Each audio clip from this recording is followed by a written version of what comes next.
매일 성경 묵상을 돕는 해설 가이드입니다. 안녕하세요, 묵상코치입니다. 함께 읽고 나눌 말씀은 요한복음 5장 30절에서 47절까지 말씀입니다. 예수님은 유대인들에게 자신이 하나님의 아들이며 심판하는 권세가 있다는 것을 세례 요한과 하나님 아버지의 증언으로 제시합니다. 그리고 구약 성서와 모세도 예수님을 증언한다고 말씀하십니다. 30절에서 35절 읽겠습니다. 내가 아무것도 스스로 할 수 없노라. 듣는 대로 심판하노니 나는 나의 뜻대로 하려 하지 않고 나를 보내신 이의 뜻대로 하려 함으로 내 심판은 의로우니라. 내가 만일 나를 위하여 증언하면 내 증언은 참되지 아니하되 나를 위하여 증언하시는 이가 따로 있으니 나를 위하여 증언하시는 그 증언이 참인 줄 아노라. 너희가 요한에게 사람을 보내매 요한이 진리에 대하여 증언하였느니라. 그러나 나는 사람들에게서 증언을 취하지 아니하노라. 다만 이 말을 하는 것은 너희로 구원을 받게 하렴이라. 요한은 켜서 비추이는 등불이라. 너희가 한때 그 빛에 즐거이 있기를 원할거니와. 30절에서 35절은 예수님에 대한 하나님과 요한의 증언입니다. 예수님은 심판도 자기를 보내신 자의 뜻대로 한다고 말합니다. 예수님께서 내가 아무것도 스스로 할 수 없다 라는 것은 아들의 능력 문제가 아니라 아들과 아버지의 의지와 사랑과 복종을 의미하는 삼위일체의 신비를 의미합니다. 아들의 심판하는 권세는 아버지로부터 위임받은 것으로 파송받은 자가 보내신 자의 뜻대로 하면 사사로운 판단이 개입할 수 없습니다. 이런 점에서 예수님께서 심판을 행하시지만 아버지의 뜻대로 하시기 때문에 의로운 심판이 될 수밖에 없습니다. 31절에서 예수님이 내가 만일 나를 위하여 증언하면 내 증언을 참되지 아니하되 라고 말하는데 자신이 자신을 위하여 증언하는 것은 법적인 효력을 인정받을 수 없습니다. 이런 증언은 참되지 못합니다. 예수님께서 자신에 대한 증언을 언급하면서 사용한 단어 참되다는 유효하다 라는 의미입니다. 이 단어는 법률적인 용어로 증거의 능력을 암시합니다. 증인의 효력은 진실함에 있습니다. 진실함은 객관성보다 합리성이 당보되었을 때 그 효력이 극대화됩니다.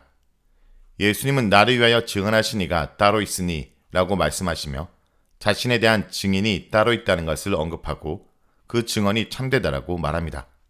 그래서 예수님은 자기가 자신을 위해서 증언하지 않는다 라고 말한 것입니다. 사람들이 가장 잘 알고 있는 합리적이고 객관적인 예수님의 증인은 세례 요한입니다. 그의 역할과 기능은 오직 진리이신 예수님을 증언하는 것입니다. 세례 요한은 자신이 예수님의 증인이라는 사실을 잊지 않고 충실히 증인의 임무를 수행했습니다. 예수님은 확실하고 완전한 증언이 있기 때문에 자신의 말을 인정받기 위하여 어떤 인간의 증언도 필요 없었습니다. 그래서 예수님은 사람들에게서 증언을 취하지 않으셨지만 세례 요한이 당시에 유대인들에게 큰 영향력을 끼쳤기 때문에 예수님에 대한 증언을 통하여 사람들이 구원을 받게 하려는 목적으로 그를 언급한 것입니다. 예수님은 세례 요한의 역할에 대하여 설명하면서 그가 일정한 시간이 지나면 꺼져버리는 등불이라고 비유합니다. 반면에 예수님은 영원히 사라지지 않는 빛입니다. 사람들은 세례 요한의 등불에 잠시 좋아했지만 곧 자신들의 어두움이 밝히 드러나자 돌아서 버렸습니다. 사람들이 세례 요한의 등불을 좋아했지만 그는 결코 빛이 되려 하지 않았습니다. 세례 요한은 빛이신 예수님을 증언하고 그분께 자리를 마련해드린 후에 역사의 무대로 사라졌습니다. 다음은 36절에서 39절 읽겠습니다. 내게는 요한의 증거보다 더 큰 증거가 있으니 아버지께서 내게 주사 이루게 하시는 역사 곧 내가 하는 그 역사가 아버지께서 나를 보내신 것을 나를 위하여 증언하는 것이요 또한 나를 보내신 아버지께서 친히 나를 위하여 증언하셨느니라. 너희는 아무 때에도 그 음성을 듣지 못하였고 그 형상을 보지 못하였으며 그 말씀이 너희 속에 거하지 아니하니 이는 그가 보내신 이를 믿지 아니함이라. 너희가 성경에서 영생을 얻은 줄 생각하고 성경을 연구하거니와 이 성경이 곧 내게 대하여 증언하는 것이니라. 36절에서 39절은 예수님에 대한 세 가지 증언입니다. 5장에서 예수님께서 내세우는 증언은 총 3가지입니다. 요한의 증거도 더 큰 3가지 증거를 말씀하십니다. 첫째, 예수님께서 하시는 역사가 예수님을 위한 효력이 있는 증언이 됩니다. 역사라는 말은 헬라어 단어가 말하듯이 일이라는 뜻입니다. 예수님이 하시는 일이 예수님이 누군지를 드러냅니다. 복수형으로 되어 있는데 예수님이 하시는 다양한 일들을 가리킵니다. 이는 표적을 포함하여 예수님께서 하시는 다양한 공생의 사역을 총괄합니다.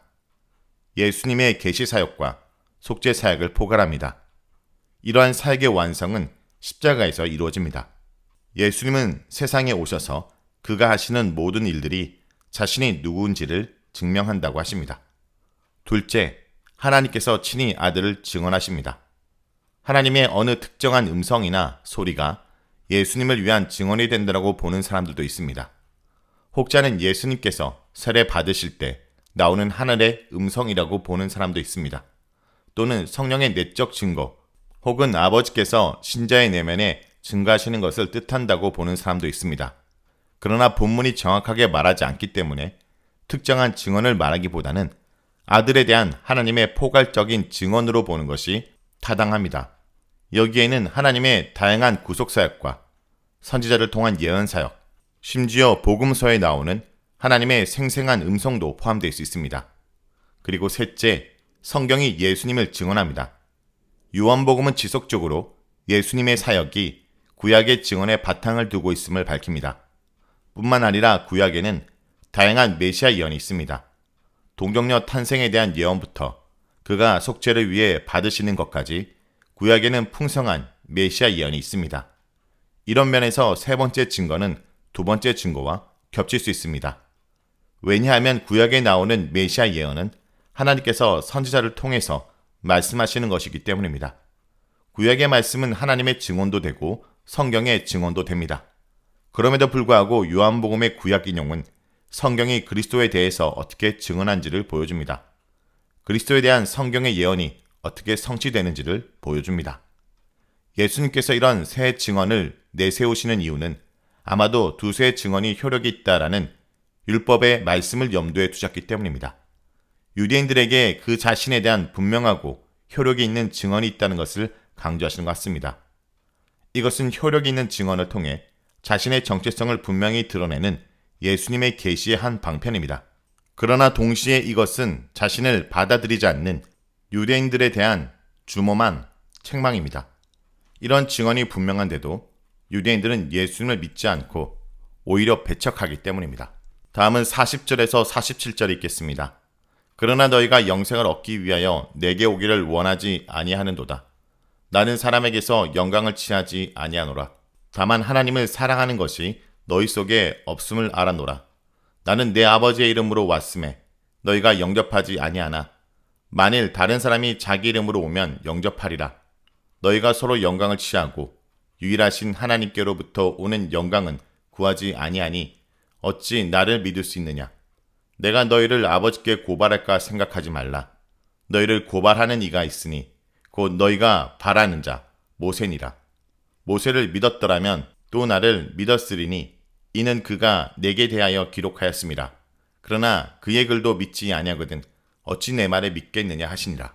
40절에서 47절은 예수님에 대한 증언을 배척하는 유대인들에 대한 내용입니다. 5장은 베데스다 기적 사건으로 시작하지만 2장에서 나오는 대부분의 예수님의 말씀은 유대인과의 안식일 논쟁에서 나옵니다. 안식일 계명을 지키지 않는다고 유대인들은 예수님을 비난하지만 예수님은 그들이 실상은 하나님보다 사람으로부터 영광을 취하려 한다고 비판하십니다. 그들은 하나님을 사랑하지 않을 뿐 아니라 하나님의 이름으로 온 예수님을 영접하지 않습니다. 그 대신 그들은 자기 이름으로 온 사람을 영접합니다. 다시 말하면 자기 이름을 드러내기 위해 온 사람을 영접합니다. 사람의 영광을 좋아하고 사람으로부터 오는 영광을 추구하는 사람입니다. 그는 세상과 코드가 맞기 때문에 세상 사람들이 그를 좋아하고 영접합니다. 이렇게 사람으로부터 오는 영광을 좋아하는 것은 요한복음에서 불신앙의 가장 큰 특징 중 하나입니다. 하나님의 칭찬 대신 사람의 칭찬을 더 중요하게 생각하는 것은 진정한 그리스도의 제자의 모습이 아닙니다. 실제 신앙생활의 갈등은 여기서 옵니다. 그래서 요한복음은 참 믿음과 거짓 믿음 사이에서 방황하는 사람들을 영광이라는 모티브를 통해 설명합니다. 두려워서 자기 믿음을 고백하지 못하는 사람을 하나님 영광보다 사람의 영광을 더 사랑하는 사람이라고 합니다. 그렇다면 하나님의 영광을 끝없이 추구하는 인물은 누구일까요? 예수님은 십자가를 앞둔 마지막 날 밤에도 아버지의 영광을 추구하셨습니다. 결론적으로 본문은 모세와의 비교를 통해 예수님이 어떤 분인지를 소개하고 있습니다. 물론 이 주제는 6장에서도 본격적으로 나오지만 5장 자체도 결국 예수님께서는 모세보다 우월한 하나님의 말씀의 전달자요, 하나님의 율법의 완성자로 묘사됩니다. 안식일 율법이 모세를 통해 왔으나 모세보다 탁월한 예수님이 완성된 율법을 계시하십니다. 또한 모세가 전달하였던 그 계시의 정점에 바로 예수님이 계십니다. 모세의 성경은 결국 예수님을 드러냅니다. 그러므로 예수님을 믿지 않고 배척하는 유대인들은 사실상 모세의 율법도 받아들이지 않는 것이 됩니다. 자, 여기까지가 요한복음 5장 30절에서 47절까지 말씀입니다. 오늘 말씀을 통해 우리는 무엇을 묵상하고 적용해야 될까요? 하나님이 주신 증거를 믿고 진리의 증언자로서 책임을 다해야 합니다. 하나님께서는 우리에게 예수 그리스도에 관한 다양한 증거를 주셨고 진리의 증언자를 우리를 세상에 두셨습니다. 예수님께서는 자신이 하나님으로부터 보냄을 받았다는 다양한 증거들을 내어놓으십니다. 먼저는 세례 요한의 증언을 제시합니다. 그의 증언이 반드시 필요한 것은 아니었지만 사람들을 위해 그의 증언을 사용하셨습니다. 또한 아버지께서 자신을 통해 이루시는 다양한 일들과 아버지께서 하신 선언이 자신을 증언해 준다고도 하셨습니다. 한 걸음 더 나아가 성경을 증거로 제시하십니다.